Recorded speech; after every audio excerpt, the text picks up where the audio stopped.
Amador City, California's smallest town, just 0.3 square miles, and a population of around 200 people. This place is tiny. Like, this is it. This is just this one square. That's it. Thanks for watching, I guess. Back in the 1850s, over 4,000 people lived here. The town was established in 1848 by Jose Maria Amador, a successful rancher who struck gold at the creek in town, and within a few years, Amador City became one of the most successful boom towns in the gold rush era. But the success of the gold rush ultimately came with a cost. In 1878, a massive fire wiped out almost everything. So I went to check it out. I want to see what history remains, and maybe what else still lingers. But before I go, I've got to have a trip checklist. Item number 1, learn a new fact. Item number 2, grab an anecdote. Item number 3, find a ghost. Ooh. Okay, I'll stop. And last but not least, item number 4, eat some pancakes. I'll explain that one later. Time to hit the road. What up, guys? Back on the road. I should get into Amador City at about 11:50, right before noon. I'm excited to check out a place that has largely been forgotten and see if there's anything up there worth exploring. Let's go check it out.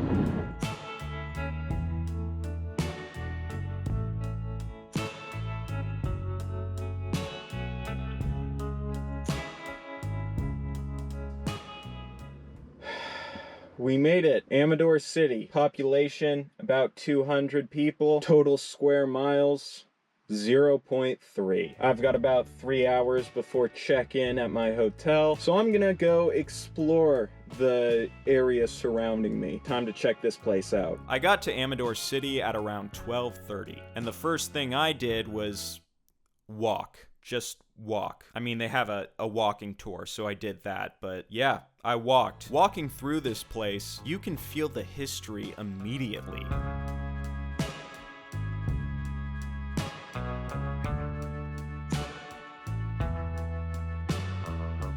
The Keystone Mine, now just a ruin, used to stretch half a mile underground and made the town $24 million worth of gold. There's also the Amador Hotel, built in 1853. Its facade still stands, almost exactly as it did 170 years ago. There's also the Chichazola store, once a general store of a local family in town. They were known for selling, quote, everything imaginable. The Imperial Hotel, my stay for the night, so I'll get into the history of that later. I also found an arrastra, a Gold Rush era tool powered by mule, where essentially they would tie mules to a giant stone, and then they would use that stone and the mule force to crush the gold ore, so they could then sell it and mail it at the office building at the top of the town.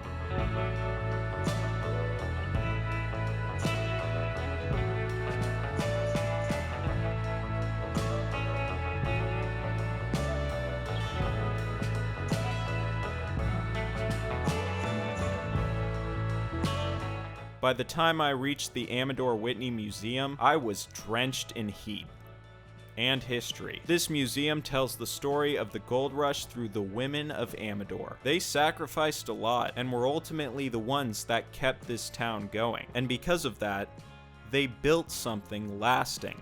Checklist item number 1, learn a fact. Done. After that, I needed a break from the sun, and plus I was starting to get hungry, so I ducked into Moonrise Pizza. $15 for a slice of pizza and salad combo, air conditioning, and a view of the Giants losing. Again, there was pinball, cold beer, and a reminder of how different life is now. Many of the people of Amador City back in the 1800s did not have any of the luxuries I'm enjoying right now. And remembering that reminded me of all the sacrifice made to make a town like this work. I took a walk up the hill to the local cemetery. There's so much tragedy woven into a place like this. On the headstones of some of these graves were some very tragic stories. One was of a man who was in his early 30s who fell dozens of feet in a mine shaft. Another was of a girl who was 15 who died of diphtheria. And there was also another story of a woman who seemingly died of natural causes, who celebrated Lincoln's assassination in the town square, riding through in horse and carriage, screaming so that everyone could hear her. That's crazy. So checklist item 2, grab a new anecdote. Complete. Going to the cemetery truly made me realize the sacrifice it took to stay in a place like this. Brutal heat, disease, often tragic and painful deaths, and all for a shot of gold. And a lot of times, the people who sacrificed to be here did not get that shot of gold. This is crazy, man. This one doesn't even have like a plaque for it. You have no idea who this person is. They've just been lost to time. Which makes me truly wonder of all the lost souls who still roam a place like this, looking for closure on a life that was largely incomplete. I checked into the Imperial Hotel, one of the oldest buildings in town. The original hotel was wood, but that burnt down in 1878, so they rebuilt the place with brick. At the Amador Whitney Museum earlier, I saw a book called The Haunting History of Amador. It cost $32, which was far too much for me to justify at the time, but one article I found summed it up pretty well. This town has seen a lot of tragedy. Murders, suicides, saloon brawls, stagecoach holdups, even a pregnant woman who murdered her lover right here in the Imperial Hotel. There's no way a ghost is not tied to this place if something like that is happening. Are you kidding me? Let me take you on a quick little room tour. There's not too much to see. It's one room, it's one bath, that's about it. Very creaky floors, but I would not expect anything less from a building built in the 1870s. And despite working myself up with a bunch of ghost stories, I was actually at peace here. It's very quiet out here, and feels tucked away from civilization, which I like. Damn, dude. Was the mirror also established in 1878? Alright, so it's about 6:20. I reserved a table at the hotel for dinner at 6:15. Now you might be asking yourself, Lou, why aren't you at dinner right now? It's right underneath you. Well, turns out I booked my reservation for 6:15 on August 8th. Bummer. The woman who helped me said that there might be some tables opening up at around 7, so I'll probably just walk around this town until then. Alright, so once again, I am chilling like a mofo.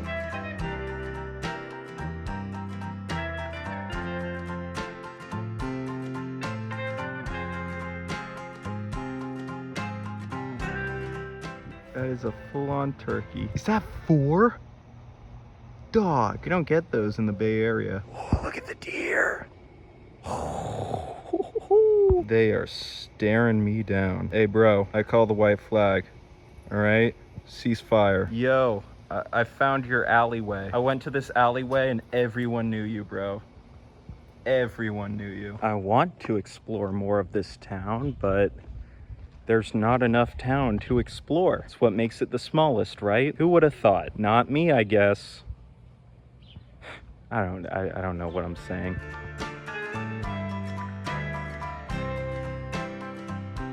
Trips like these always take me out of my head. They make me think about time, history, and just how weirdly connected we are to the past.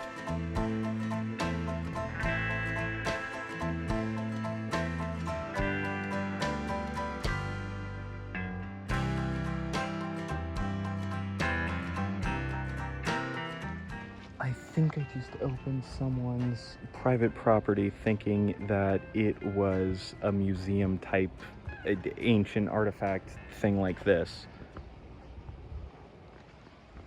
Okay, now I got a bee that's trying to murder me. Oh, me and bro. See, bro? There he is.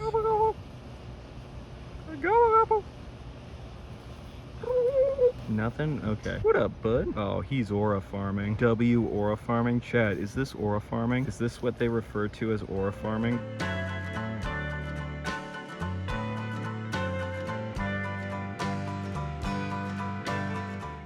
When I came back, I sat at the bar for dinner. And if I don't see any spirits in my room tonight, at least I could say I saw them behind the bar. Get it? I decided to order the summer fettuccine, which was essentially their vegetarian option for the night. I don't know why I did it, I just thought it looked pretty good, and I was very right in assuming that because it was actually one of the best pasta dishes I've had in, I don't know, 10 years? If not ever. And to wash it down, I had a pineapple cider they had on tap, and that really hit the spot too. Back in my room later that night, everything had quieted down. The restaurant was closed, the staff had finished cleaning up. It was quiet. Too quiet. Then, I heard something. As I was getting out of the shower, I opened my bathroom door and saw my hotel room door jolt. Someone tugged on my door, like they were trying to open it. I froze for a second, and without thinking about it, I looked through the peephole, only to see no one. Immediately after, I opened the door, and no one was in the hallway. I guess it could have been the wind. It could have been the building settling. I doubt it was someone pulling a prank on me because the hallway was wide open. Here's my reaction to all of that going down in real time. Dude, I walk by my door. That one, it shakes like someone's pulling on it. I'm not even kidding, dude. I'm frazzled right now. I'm sorry I'm whispering right now. I don't know why I'm whispering, but I am because I'm fucking scared. Anyways, I swear to God that was a ghost. You enjoy that? You enjoy seeing me suffer? Because I was scared. I was actually scared. But whatever it was, I'm counting it as a ghost experience or a ghost encounter. So checklist item 3, complete. Okay, let's move on. No more scary thoughts, all right? I gotta think about the pancakes I'm gonna eat tomorrow. Let's get to that.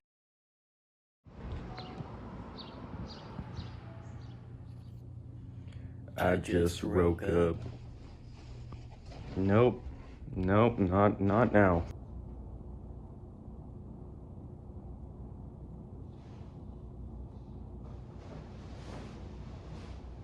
Time to pack up.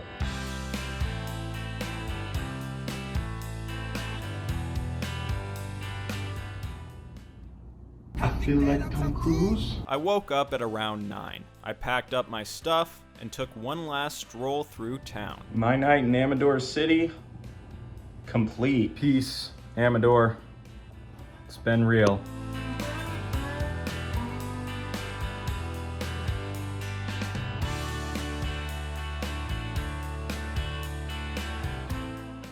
This trip was short, very short. It was less than 24 hours. But it was exactly what I needed.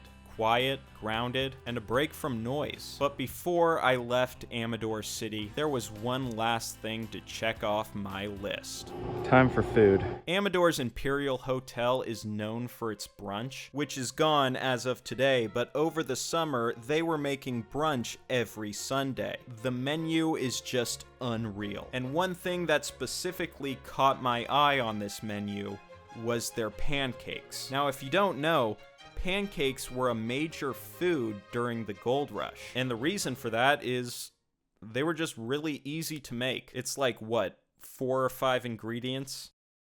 Maybe. So honestly, it only felt right to end my trip this way. They served 2 types of pancakes, tiramisu and cheddar bacon scallion.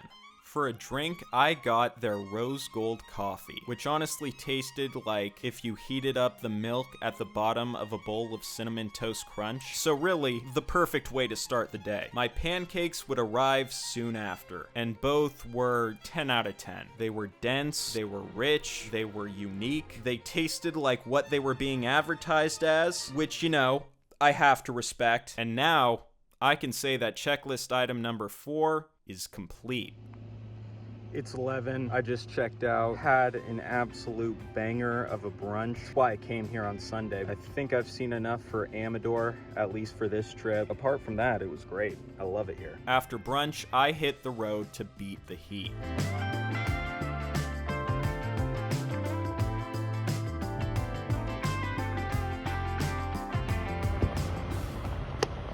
Heyo, Winton. With a full stomach, a quiet mind, and a reminder that sometimes the best adventures aren't about the miles you drive. They're about how far back in time you can go. Amador City might be small, but it's proof that history doesn't have to fade. It lingers in the buildings, in the stories, and maybe even in the ghosts? Ooh. Now, if you'll excuse me, I got some leftovers I need to finish up. Unreal. Unreal. Imperial Hotel. I don't know how you did it, but you did. Hey there, little guy. Yeah, good boy. Yeah, good boy.